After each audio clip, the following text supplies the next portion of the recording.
Hoje eu vou falar sobre um tema muito relevante, um problema atual na sociedade brasileira. Isso também vem ocorrendo em outros países, mas eu tento trazer mais para a nossa realidade aqui do Brasil, porque fica mais próximo de vocês. Antes de iniciar esse vídeo, eu gostaria de pedir para vocês, caso discordem, sejam educados e respeitosos nos comentários, porque assim como eu estou falando e mostrando o meu ponto de vista a partir da história, a partir de uma análise crítica, eu espero também receber de vocês esse mesmo respeito que eu estou tendo com vocês em educação.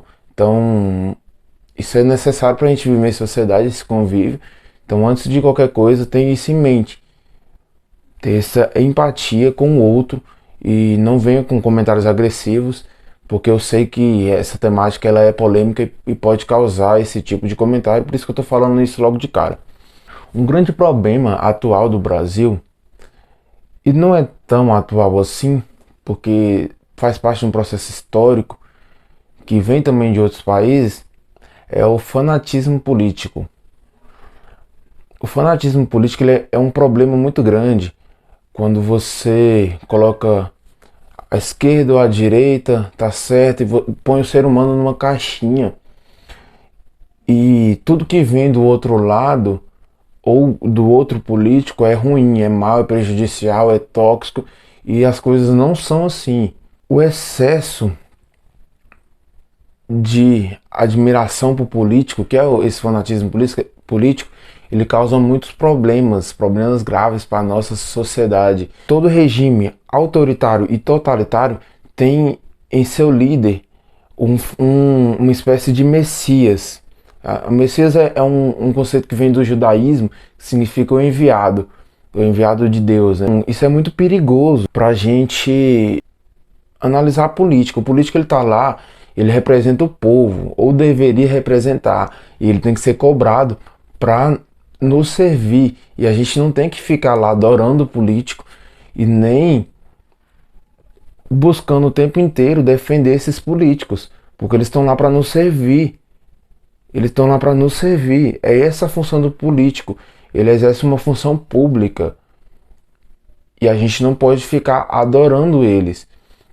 Então vem um movimento no Brasil muito perigoso nos últimos anos, principalmente. A própria ideia de mito, ela é prejudicial. O nazismo, por exemplo, não estou falando que esse movimento que surgiu é nazista nem fascista. O que eu estou falando é esse movimento de adoração ao político, ele é perigoso. O nazismo, por exemplo, tinha na ideia do Hitler, o Führer, que a opinião dele era a verdade. Tudo que Hitler pensava era tido como verdade absoluta. Tudo que ele falava era tido como verdade absoluta. E aí vem um movimento sério do nazismo com xenofobia, com antissemitismo em relação principalmente aos judeus, mas não eram restritos a eles, também tinham contra ciganos. Isso, e não abrir margem para crítica a ele. Tinha gente que discordava, mas não podia discordar. Isso é muito perigoso quando você vive numa sociedade e no sistema político que você não pode discordar desse governo ou discordar desse político. Você está vivendo na verdade no movimento autoritário, no movimento totalitário. A Hannah Arendt fala um pouco disso também, de como esse processo é prejudicial para as próprias pessoas que vivem sobre a banalidade do mal, no caso do Eichmann em Jerusalém.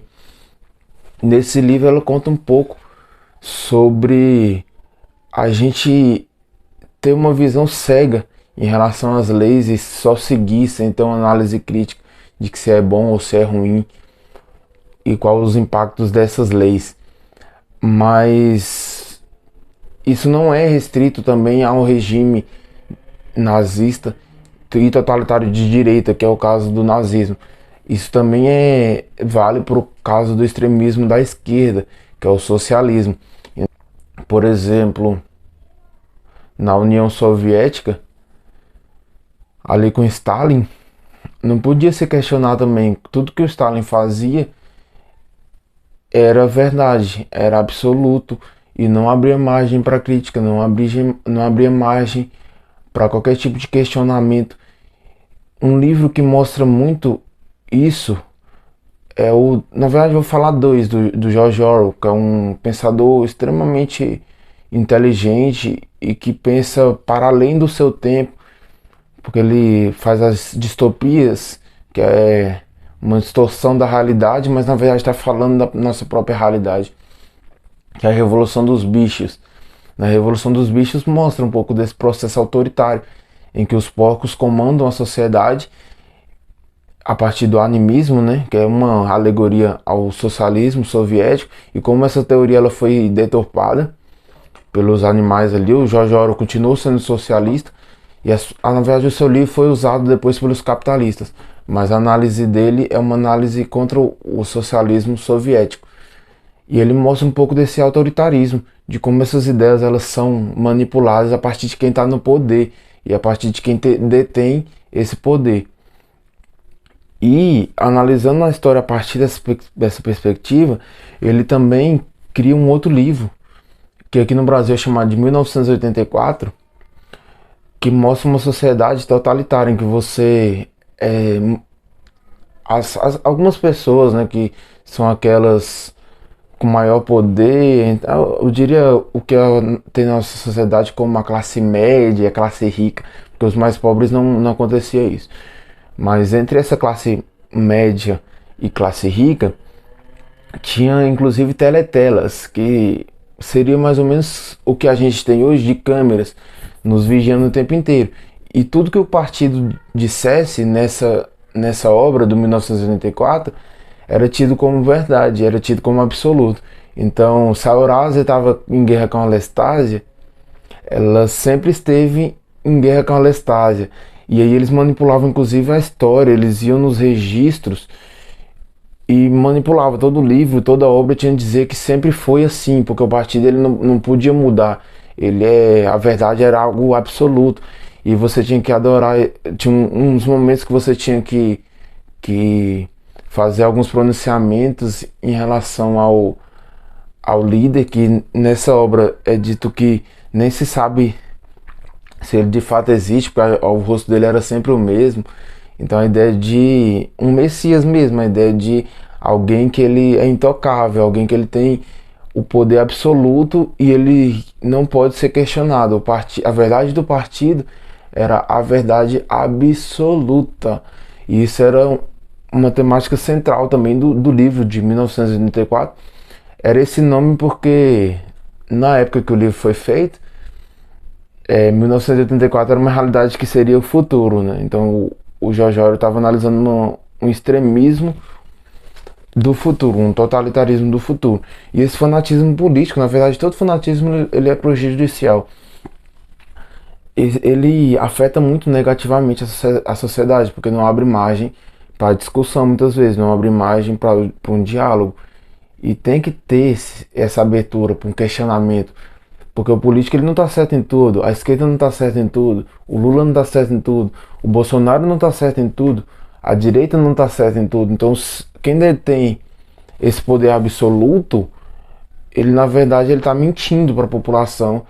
E as pessoas que fazem esse papel vergonhoso de ficar defendendo esses caras como se eles fossem deuses ou Deus, faz um papel muito baixo.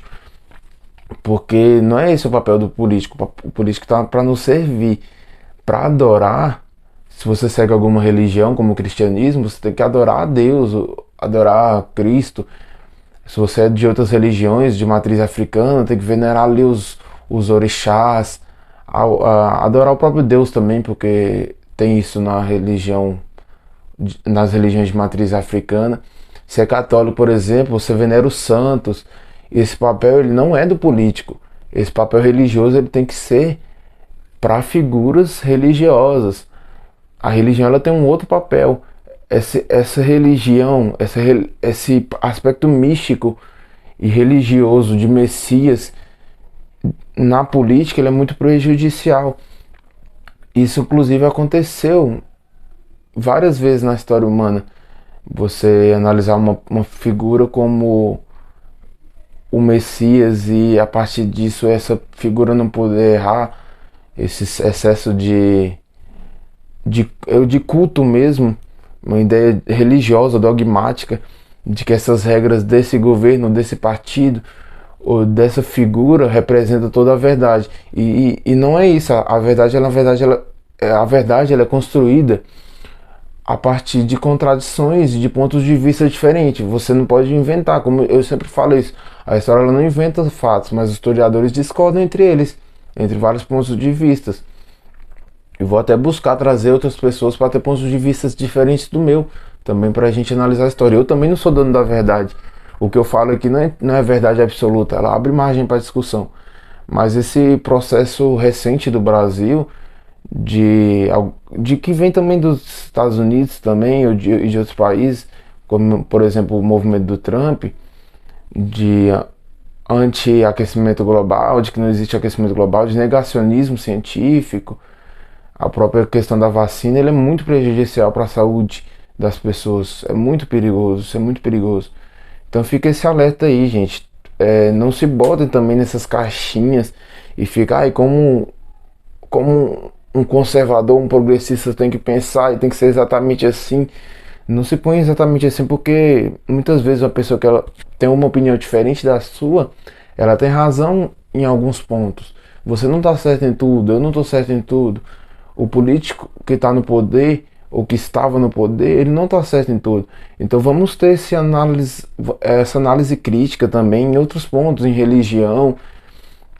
Não vamos ter esse pensamento fechado de cavalo, esse pensamento dogmático que é assim, assim, assim, assim.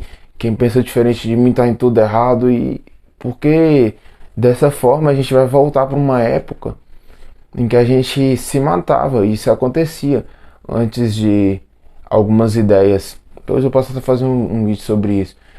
Algumas ideias mais democráticas e inclusive que bebe da fonte do liberalismo, surgia, a gente se matava literalmente por religião, por política, se matava muito. E esse movimento extremista, que é um movimento talvez tem teorias falando disso, que vem também dessa nova forma de se comunicar da gente de rede social, em que muitas vezes é criado mentiras, e essas mentiras, essas fake news são tidas como verdades, elas atrapalham a nossa vida, e aí colocam um contra o outro. Isso eu tô falando de movimento como um todo, tá, gente? Não é lado político, eu tô fazendo uma análise crítica de tudo. Então deixa no comentário aí também a sua opinião sobre isso. Independente de quem você votou ou vai votar, tenha isso em mente, essa análise crítica de que ninguém é dono da verdade absoluta, que a verdade ela é construída a partir de vários pontos de vista. Essa visão arrogante de que eu sou dono da verdade, ela tira a liberdade do outro, de ter um ponto de vista diferente do meu, de discordar de mim. Então é bom a gente ter esse senso, que dessa forma a gente vai analisar para um mundo mais humano. Espero que vocês tenham gostado do vídeo. Não esqueça de deixar o like aí, compartilhar para seus amigos. E não esqueça de, caso discordar de mim, ter um comentário respeitoso e educado no comentário.